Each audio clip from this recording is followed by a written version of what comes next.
In today's video, I'm going to teach you how to do pitch bend in BandLab. We'll walk through getting into your project, opening the studio, and using the built-in pitch shift control to nudge a clip up or down in pitch. This is perfect for quick rises, drops, or subtle corrections without extra tools. Start by heading to bandlab.com in your browser. If you aren't already signed in, click Login at the top. Choose the Google option, pick your Google account, and hit Continue to authorize. Once you're in, go to your library. This is where all your projects live, so pick the project you want to work on. Open the project, then click Studio to launch the editor. Inside the studio, click the track that contains the audio or instrument part you want to bend. Make sure the specific region or clip you want to affect is highlighted. That tells BandLab which audio to apply changes to. Next, click Editor. This opens detailed controls for the selected clip. Look for the pitch shift control. You'll see plus and minus buttons you can use to raise or lower the pitch in small musical steps. Click the plus button to shift the pitch up or the minus button to shift it down.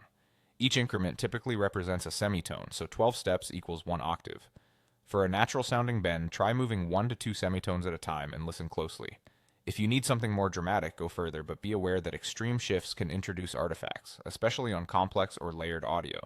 Take a moment to play the clip while adjusting. Make small changes, then pause and compare by moving the value back towards 0 to hear the original. This back and forth makes it easy to dial in exactly what you want. If your goal is a gentle scoop up to a note, a small positive shift can do the trick. For a drop, use a negative shift.